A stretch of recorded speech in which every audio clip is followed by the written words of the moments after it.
Bonjour everyone, welcome back to the Traveler's Map and Science channel. If you don't know me yet, my name is Ashish and I'm very excited to be making this episode. Why, you may ask? It is because today I'm going to be starting a 3-day travel itinerary that I used in my recent Paris travel visit. Now, this itinerary is very comprehensive and easy to understand, and it includes all of the things that I did while I was at Paris for 3 days. So if you're planning on going to Paris soon, or if you love travel videos, make sure to stick until the end because I'll be showing some hidden gems and underrated stuff in this video. So let's get started.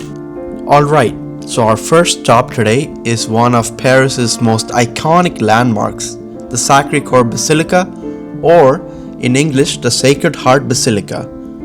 Located at the very top of Montmartre Hill, this beautiful white basilica overlooks the entire city and offers some of the best panoramic views you will find anywhere in Paris. The Sacré-Cœur, which is located atop Montmartre Hill, is the highest natural point in all of Paris. As you can see in this climb, getting here is part of the experience. You can either climb the famous staircase or take the funicular if you rather save your energy. By taking the funicular, you can save about 220 steps, but if you want to hit that cardio, then there you go. Whichever option you choose, the reward waiting at the top is absolutely worth it. As soon as we reached the top, we were greeted with an incredible view stretching across all of Paris. You can easily spend several minutes just taking it all in. The construction of the Sacré-Cœur began in 1875, and the basilica has become one of the city's most recognizable landmarks. Inside, the atmosphere feels calm and peaceful, providing a welcome contrast to the busy streets outside. The architecture is world-class, stunning and remarkable, and the massive mosaic above the altar is one of the largest in the world. One of the coolest things about Sacré-Cœur is that its bright white color isn't painted on. The special stone actually becomes whiter every time it rains. This is because the church is made from the Chateau Landon limestone, which releases calcite when exposed to rain.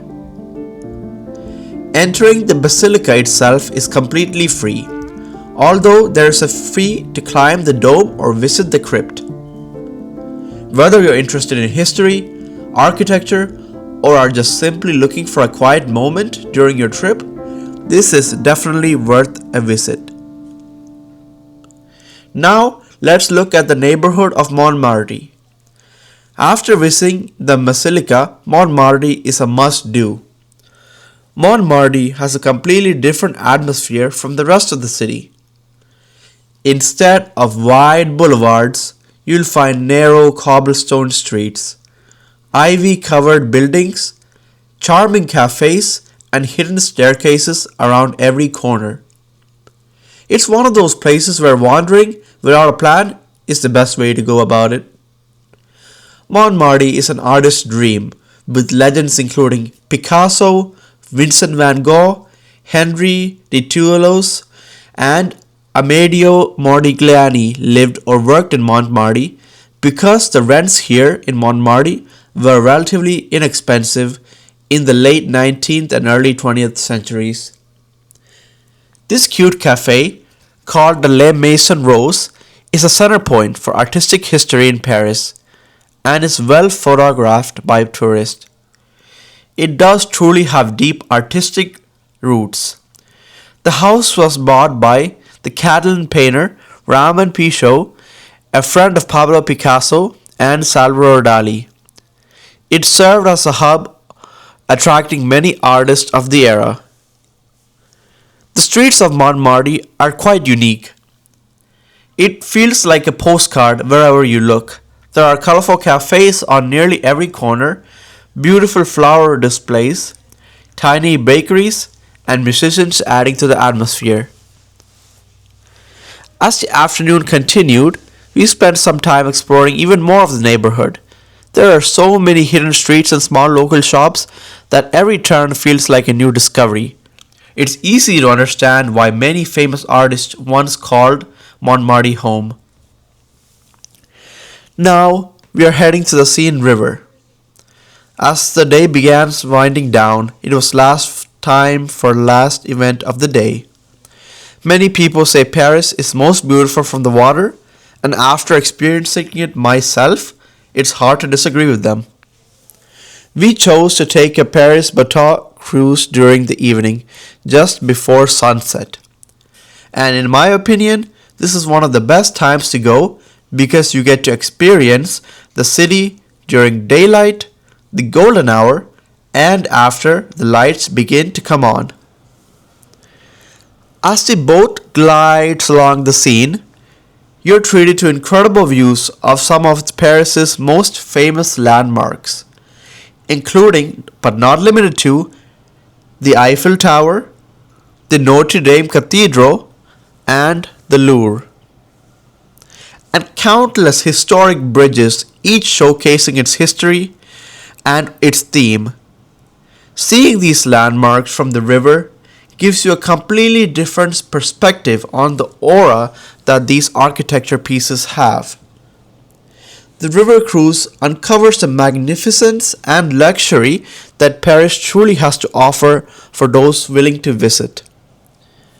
These river cruises along the Seine River typically includes guided audio tours which perfectly explain all the monuments and the architecture that you should be able to see on the ride. As the sun slowly dipped down below the skyline, the city began to transform. The warm golden light reflected off the buildings, the bridges lit up one by one, and Paris started earning its nickname, the City of Light. And then came the ultimate moment, the Eiffel Tower. Watching the Eiffel Tower was easily one of the highlights of our first day in Paris, and it's a memory we'll never forget.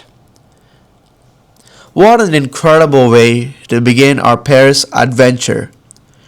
Today we explored the breathtaking Sacré-Cœur Basilica, wandered through the artistic streets of Montmartre, enjoyed amazing cafes, and ended the day with an unforgettable Seine River cruise. And the best part is that we're only getting started. In the next episode of this series, we'll continue exploring Paris with even more iconic landmarks, incredible food, and unforgettable experiences as we move into day 2 of our 3-day itinerary of Paris. If you found this video helpful or just overall enjoyed traveling around Paris with us, be sure to give it a thumbs up. Subscribe to the channel and turn on notifications so you don't miss the rest of this Paris series. I would also love to hear from you in the comments. Which place in Paris is at the top of your travel bucket list? Thanks so much for watching. I'll see you in the next adventure. Bye bye.